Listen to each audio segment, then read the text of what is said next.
నమస్తే welcome to V3 news లక్ష్యం సమాజహితం ముందుగా హెడ్లైన్స్ చూద్దాం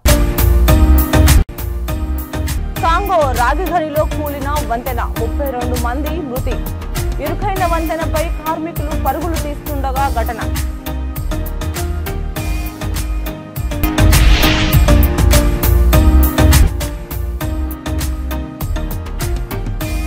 సౌదీలో చోటు చేసుకున్న ఘోర రోడ్డు ప్రమాదం 42 మంది మృతి మృతుల్లో 20 మంది హైదరాబాదీలు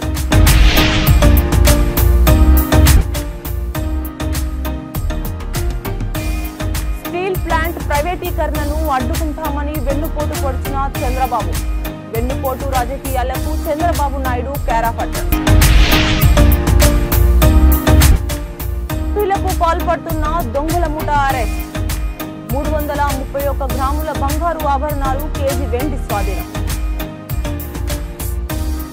ఇక డీటెయిల్స్ చూస్తే ఆఫ్రికా కాంగోలో ఘోర విషాదం చోటు చేసుకుంది లువాలాబా ప్రావిన్స్ లోని కాలాండో రాగి గనిలో వంతెన కూలిపోవడంతో 32 మంది కార్మికులు మృతి చెందారు కాల్పుల శబ్దం వినిపించడంతో కార్మికులు ఇరుకైన వంతెనపై పరుగులు తీస్తుండగా అది కుప్పకూలిందని అధికారులు తెలిపారు ఘటనా దృశ్యాలు సోషల్ మీడియాలో వైరల్ అయ్యాయి లక్షలాది మందికి ఉపాధి ఇస్తున్న ఈ మైనింగ్ ప్రాంతంలో భద్రతా చర్యలు సరిగ్గా లేవని గని కార్మికులు ఆరోపించారు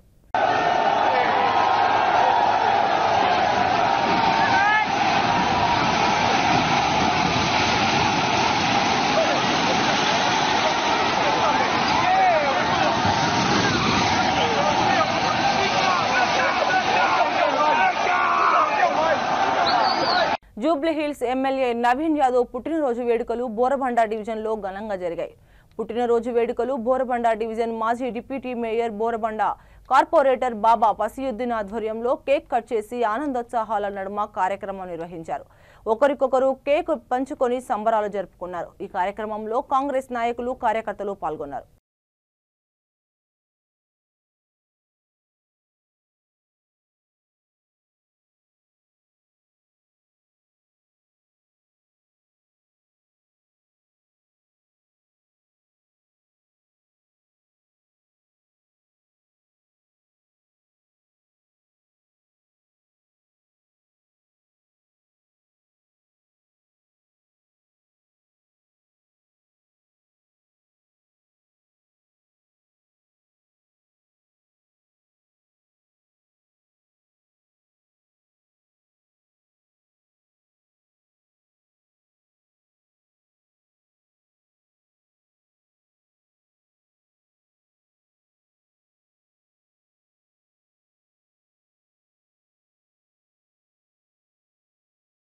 సౌదీలో ఘోర బస్సు ప్రమాదం జరిగింది డీజిల్ ట్యాంకర్ ను బస్సు ఢీకొట్టిన ఘటనలో 42 మంది మృతి చెందారు అందులో 20 మంది హైదరాబాద్ వాసులు ఉన్నట్లు సమాచారం భారతీయ యాత్రికులు మక్కా నుంచి మదీనాకు వెళ్లారు బాదర్ మదీనా మధ్య ముఫరాహత్ ప్రాంతంలో డీజిల్ ట్యాంకర్ ను బస్సు ఢీకొట్టడంతో ఒక్కసారిగా మంటలు చెలరేగాయి మంటల్లో 42 మంది మృత్యువాత పడ్డారు అందులో 20 మంది మహిళలు 11 మంది చిన్నారులు ఉన్నారు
ఎన్నికల ముందు విశాఖ స్టీల్ ప్లాంట్ పరిరక్షణకు అండగా ఉంటామని కేంద్రంలో డబుల్ ఇంజిన్ సర్కారు ఏర్పాటైన తర్వాత ప్లాంట్ ప్రైవేటీకరణ కాకుండా అడ్డుకుంటామని హామీ ఇచ్చిన చంద్రబాబు ఇప్పుడు ఉత్తరాంధ్ర ప్రజలకు ఉక్కు ఉద్యోగులకు వెన్నుపోటు పొడిచారని వైఎస్ఆర్పీసీ పార్టీ విశాఖ జిల్లా అధ్యక్షుడు కేకే రాజు ఆగ్రహం వ్యక్తం చేశారు.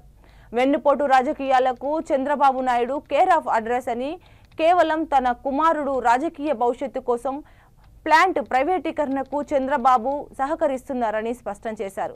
ఇది ముమ్మాటికి ఉత్తరాంధ్రకు తీరని ద్రోహమని చంద్రబాబుపై ధ్వజమెత్తారు. విశాఖలో జరుగుతున్న పెట్టుబడుల సదస్సు అట్టర్ ఫ్లాప్ కావడంతో చంద్రబాబు ఆ కోపాన్ని స్టీల్ ప్లాంట్ కార్మికులపై చూపిస్తున్నారని ఆక్షేపించారు. వైఎస్ జగన్ ఆధ్వర్యంలో స్టీల్ ప్లాంట్ ప్రైవేటీకరణకు వ్యతిరేకంగా వైఎస్ఆర్పీసీ పార్టీ పోరాటం చేస్తుందని కేకే రాజు స్పష్టం చేశారు. జర్నలిస్టు సోదరులు ప్రశ్న వేస్తే మీరు వాళ్ళు అడిగింది ఏంటి? స్టీల్ ప్లాంట్ విషయంలో ఎన్నికలకు ముందు ఏ మాట ఇచ్చారు, ఈరోజు మీరు ఏం మాట్లాడుతున్నారు స్టీల్ ప్లాంట్ విషయంలో మీ స్టాండ్ అని అడిగితే పత్రికా సోదరుల్ని మీడియా మిత్రుల్ని మీకు బుద్ధి ఉండాలని మాట్లాడుతున్నారు ఈ పెద్ద మనిషి. సరే ఈయన అన్నది ఏంటి? మీరు పని చేయకుండా పడుకుంటే ఏ విధంగా లాభాల్లోకి వస్తుందని. అంటే స్టీల్ ప్లాంట్ ఈ 14 నెలల క్రితం ఈ 15 నెలల్లోనే స్టీల్ ప్లాంట్ రన్ అవుతుందా? గత 30-40 సంవత్సరాలుగా స్టీల్ ప్లాంట్ రన్ అవుతుందా? ఎన్నికలకు ముందు అంటే మీరు ప్రభుత్వం అధికారంలోకి వచ్చిన తర్వాత స్టీల్ ప్లాంట్ కార్మికులు పనిచేయకుండా మీరు చేశారా? మీరు ఏ విధంగా అయితే ప్రజలు ఇచ్చిన అధికారాన్ని దుర్వినియోగపరిచి రాష్ట్రాన్ని పరిపాలించడంలో విఫలం చెంది మొద్దు నిద్ర పోతా ఉన్నారో, వ్యవస్థలన్నీ గాలి కొద్దీ శాంతి భద్రతలు కావచ్చు, అభివృద్ధి కావచ్చు, సంక్షేమం కావచ్చు, ఈ వ్యవస్థలన్నింటినీ ఏ విధంగా నిర్వీర్యం చేశారో అలాగే స్టీల్ ప్లాంట్ కార్మికులను పనిచేయకుండా మీరు అడ్డుకున్నారా? అంటే ప్రజాస్వామ్యంలో 40 సంవత్సరాల పైగా అనుభవం ఉన్న ఈ పెద్ద మనిషి పత్రికా సోదరులు కూడా ఒక ప్రశ్న అడిగే ఒక పెద్ద సమస్య గురించి, ఆంధ్రుల ఆత్మగౌరవానికి సంబంధించిన సమస్య గురించి, ఆంధ్రుల ఆత్మ స్టీల్ ప్లాంట్ అని చెప్పిన ఇదే పెద్ద మనిషి మీకు బుద్ధి ఉందా లేదా అని ఎవరన్నా విలేకరుని అంటే మనం ఎప్పుడైనా చూసామా? అంటే ఏంటంటే ఆడలేక మద్దులు తెరవని సందంగా ఇచ్చిన హామీలన్నింటినీ కూడా అమలు చేయలేక పెట్టుబడుల సదస్సు అట్టర్ ఫ్లాప్ అయ్యి ఈ అసహనాన్ని మీడియా మిత్రులు మీడియా సోదరుల మీద ఈయన చూపించడం ఎంతవరకు సమంజసం? ఎన్నికలకు మీరే కదా చెప్పారు. ఈరోజు మీ మీద ఆధారపడే కదా కేంద్ర ప్రభుత్వం నడుస్తుంది. మీకు నిజంగా చిత్తశుద్ధి ఉంటే, మీకు అంతర్గత ఒప్పందాలు ఏమీ లేవు, కేంద్ర ప్రభుత్వంతో ఆర్థిక లావాదేవీలకు సంబంధించి లొసుగులు ఏమీ లేవు, మేము ఎలాంటి కేసులకు కానీ ఎలాంటి రాజకీయ ప్రయోజనాల కోసం కానీ బీజేపీతో పొత్తు పెట్టుకోలేదు, ఆంధ్రప్రదేశ్ రాష్ట్ర భవిష్యత్తు కోసమే పెట్టుకున్నాం, ఆంధ్రప్రదేశ్ రాష్ట్రంలో అభివృద్ధి కోసమే మీరు బీజేపీ కేంద్రంతో పెట్టుకున్నా ఉంటే మీరే చెప్పారు కదా విశాఖ హక్కు ఆంధ్రుల ఆత్మని. ఆ ఆత్మ శోభించకుండా, ఆంధ్రుల ఆత్మగౌరవం దెబ్బతినకుండా మీరు కేంద్రం మీద ఒత్తిడి తీసుకురండి, మీ మద్దతు ఉపసంహరించుకున్నారని చెప్పండి. ఎందుకు దిగిరారు కేంద్ర పెద్దలు? అవన్నీ మరిచి సమస్యను పక్కదోవ పట్టించడం కోసం మీరు చాలా దుర్మార్గంగా అహంకారంతో, అధికారం ఉంది కదా అని అహంకారంతో మీ స్థాయిని కూడా మరిచి ఈరోజు స్టీల్ ప్లాంట్ కార్మికులపైన అబాండాలు వేయటాన్ని వైఎస్ఆర్ కాంగ్రెస్ పార్టీ తరఫున తీవ్రంగా ఖండిస్తున్నాం. మా యొక్క డిమాండ్ ఒకటే, మీకు నిజంగా చిత్తశుద్ధి ఉంటే పెట్టుబడుల పేరుతో మీరు మోసం చేయటం లేదు, ఉత్తరాంధ్ర ప్రాంత అభివృద్ధికి మేము కట్టుబడి ఉన్నామని అనుకుంటే ఈరోజు విశాఖ హుక్ అంటేనే ఆంధ్రప్రదేశ్కి ఒక గ్రోత్ ఇంజిన్. విశాఖ ఉక్కు ఫ్యాక్టరీ ఈ ప్రాంతానికి వచ్చిన తర్వాత యాన్సిలరీ యూనిట్స్ కావచ్చు, ప్రత్యక్షంగా పరోక్షంగా లక్షలాది కుటుంబాలు ఈరోజు విశాఖ స్టీల్ ప్లాంట్ మీద ఆధారపడి బతుకుతున్నాయి. Steel plant Visakha steel plant మీద ఉన్న అనేక యాన్సిలరీ యూనిట్స్ ద్వారా కోట్లాది రూపాయలు, వేలాది కోట్ల రూపాయల ఇన్కమ్ని ఈ రాష్ట్ర ప్రభుత్వానికి పన్నుల రూపంలో కావచ్చు, ఆదాయం రూపంలో. Kakinada sub division 1 town 3 town port Indrapalem Karapa police స్టేషన్ల పరిధిలో ఇంట్లో ఎవరూ లేని సమయంలో చోరీలకు పాల్పడుతున్న 5 ముఠా సభ్యులను అరెస్ట్ చేసినట్లు జిల్లా ఎస్పీ బిందు మాధవ్ తెలిపారు. జిల్లా పోలీస్ కార్యాలయం ఏర్పాటు చేసిన మీడియా సమావేశంలో ఎస్పీ తెలిపారు. తాళాలు వేసి ఉన్న ఇళ్లను లక్ష్యంగా చేసుకుని పలు చోరీలకు పాల్పడుతున్న దొంగలను అరెస్ట్ చేసి వారి నుండి 41 లక్షల విలువైన 331 గ్రాముల బంగారు ఆభరణాలు, 1,60,000 విలువైన 1 కేజీ వెండి రికవరీ చేసినట్లు తెలిపారు. ఈ సమావేశంలో ఎన్టీపీఓ మనీష్ దేవరాజ్ పాటిల్, ఎస్బీడీ ఎస్పీ సత్యనారాయణ, సిఐలు చైతన్య కృష్ణ, సునీల్ కుమార్, కృష్ణ ఎస్ఐలు, సిబ్బంది తదితరులు పాల్గొన్నారు.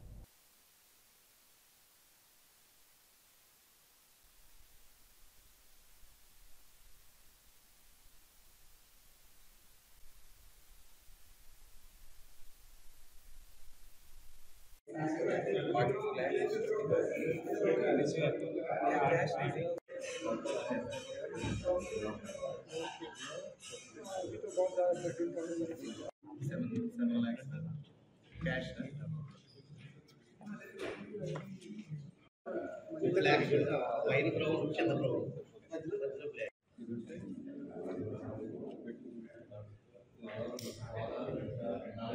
to see all of you again.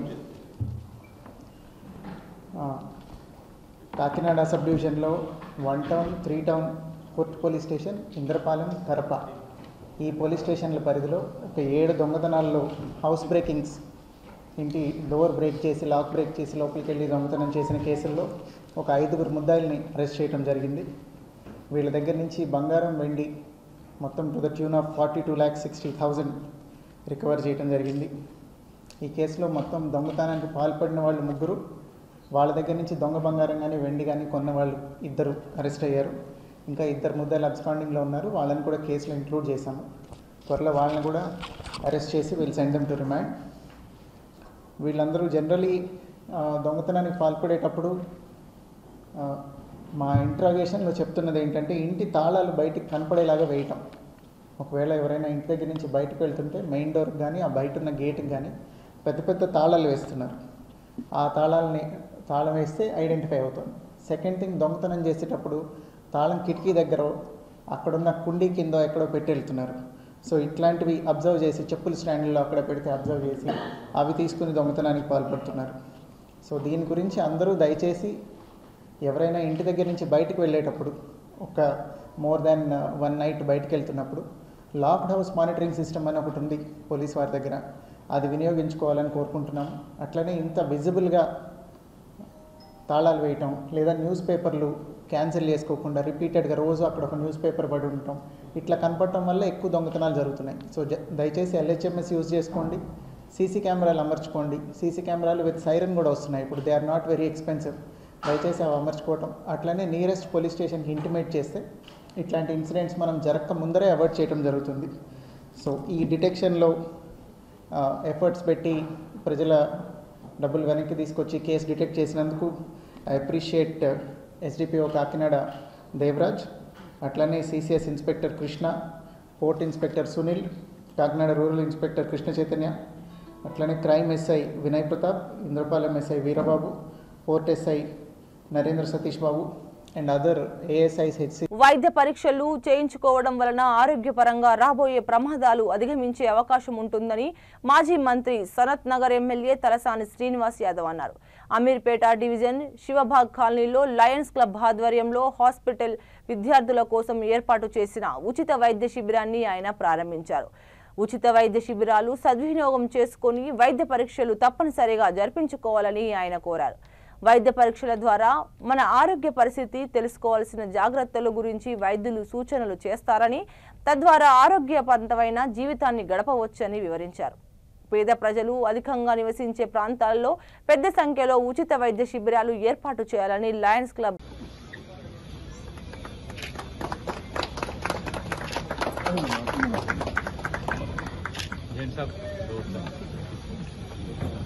We have our another Vice Governor. I request Sunita. శుభ పరిణామం అని చెప్పినది సందర్భంగా తెలియజేస్తా ఉన్నాను. ప్రపంచవ్యాప్తంగా మరి లయన్స్ క్లబ్ ఆధ్వర్యంలో జరిగేటువంటి కార్యక్రమాలు ఒక 200 దేశాలలో జరుగుతున్నటువంటి మంచి కార్యక్రమాలని మనం సద్వినియోగం చేసుకోవాల్సినటువంటి అవసరం ఉంది. నేను మా అధ్యక్షుల వారికి ప్రదీప్ గారికి రిక్వెస్ట్ చేసేది ఒకటే, ఇక్కడ మీరు పర్పస్ ఏంటంటే ఇక్కడ హాస్టల్ స్టూడెంట్స్ ఎక్కువ ఉంటారు కాబట్టి వాళ్ళ కోసం ఇక్కడ ఏర్పాటు చేశారు.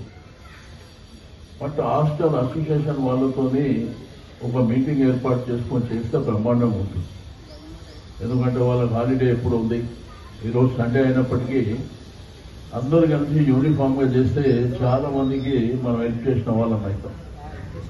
నేను స్టూడెంట్స్కి అందరూ కూడా రిక్వెస్ట్ చేస్తున్నా, మనం యంగ్స్టర్స్ కాబట్టి నాకేం కాలేదు ఏమి కాదు నా ఆరోగ్యం ఫిట్గా ఉందని మనం అనుకుంటాం. బట్ ఇవాళ రేపు ఏ సమస్యలు మనకు ఆరోగ్యపరమైన సమస్యలు వస్తున్నాయో మనకే తెలియదు. ఎందుకంటే కరోనా చూసారు, నీకు వరల్డ్ వైడ్గా కరోనా వస్తుందని, అసలు మనము మాస్కులు వేసుకొని ఉంటామని, ఇళ్ళకి బయటికి వెళ్ళమని మనం కలలో కూడా ఊహించాలి.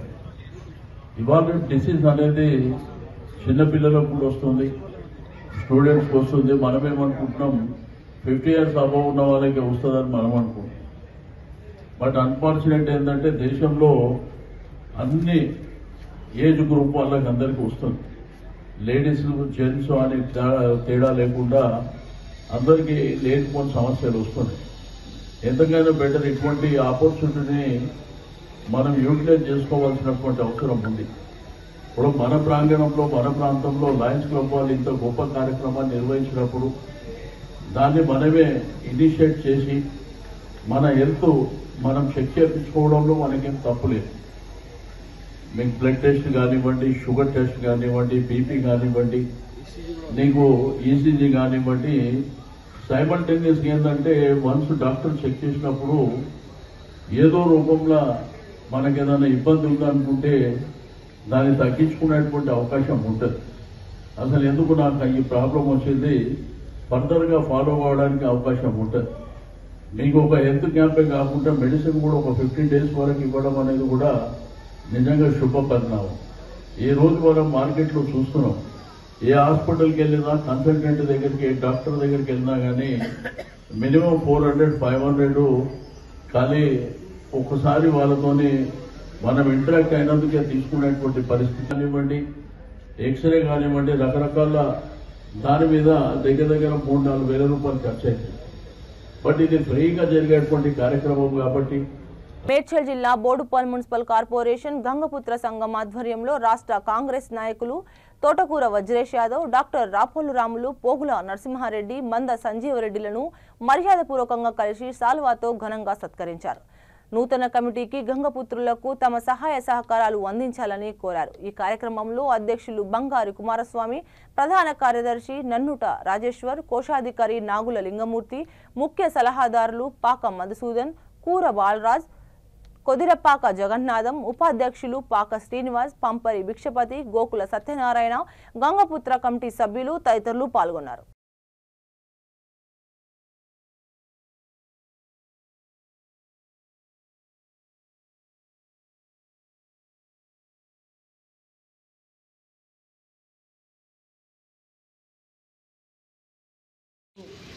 బోడుపల్ మున్సిపల్ కార్పొరేషన్లోని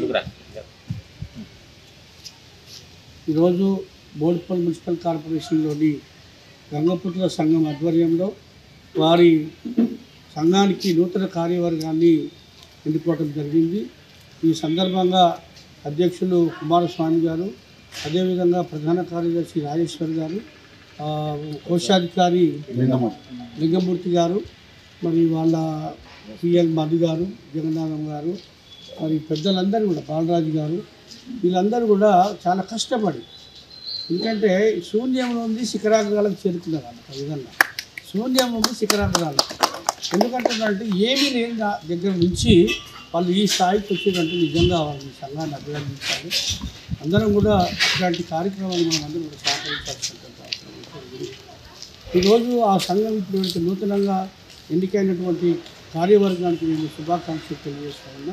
ఇంకా రాబోయే రోజుల్లో భవిష్యత్తులో ఇంకా ఈ సంఘాన్ని దినదినాభివృద్ధి చెందించేలాగా మీరు ప్రయత్నం చేయాలని చెప్పి ఏదైతే భవనం ఉందో ఆ భవనం కొంత అసౌకర్యంగా ఉన్న విషయాన్ని మీరు గమనించి కొన్ని ఇబ్బందులు పడుతున్న విషయం కూడా నాకు తెలుసు. మీ ద్వారా నాకు తెలుసుకున్నా కాబట్టి దాన్ని కూడా ఒక మంచి ప్లేస్లో కొద్దిగా ఎక్కువ స్థలం తీసుకొని అక్కడ ఈ భవనాన్ని కూడా మరి నిర్మాణం చేయడానికి తప్పకుండా నా వంతు సహకారం కూడా ఉంటుంది, పెద్దల సహకారం కూడా ఉంటుంది.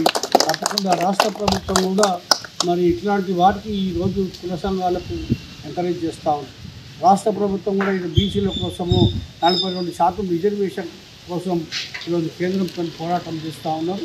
మీరందరూ కూడా మనమందరం కూడా ప్రభుత్వాన్ని సహకరించవలసిన అవసరం ఉంది. ఎందుకంటే ఎవరై మంచి చేస్తే వాళ్ళని తీసుకుందాం, మనము మన కమ్యూనిటీలను, మన కులాలను, మన పిల్లల్ని, మన కుటుంబాలను డెవలప్ చేసుకోవడానికి ఈ సంఘం అంటే వ్యక్తి చేయలేని పని సంఘం చేస్తుంది. కాబట్టి ఆ వైపు ప్రయాణించాలని చెప్పి తప్పకుండా నేను కూడా మీకు అండదండలు అందిస్తూ ముందుకు తీసుకుపోవటంలో నా పాత్ర కూడా మీ ముందు ఉంటుందని మీ సహకారం ఉంటుందని తెలియజేస్తూ సెలవు తీసుకుంటాను. స్నాప్ కూడా తీయండి అన్న పేపర్. వార్తలు ముగించే ముందు హెడ్లైన్స్ మరోసారి. కాంగో రాగిఘనిలో కూలిన వంతెన 32 మంది మృతి. ఇరుకైన వంతెనపై కార్మికులు పరుగులు తీస్తుండగా ఘటన.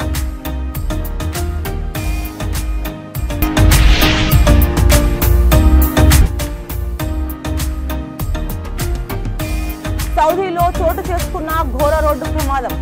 42 మంది మృతి, మృతుల్లో 20 మంది హైదరాబాదీలు.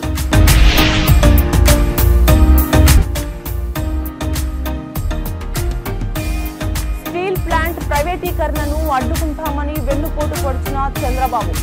వెన్నుపోటు రాజకీయాలకు చంద్రబాబు నాయుడు కేరాఫట్టర్. లకు పాల్పడుతున్న దొంగల ముఠా అరెస్ట్. 331 గ్రాముల బంగారు ఆభరణాలు, కేజీ వెండి స్వాధీనం.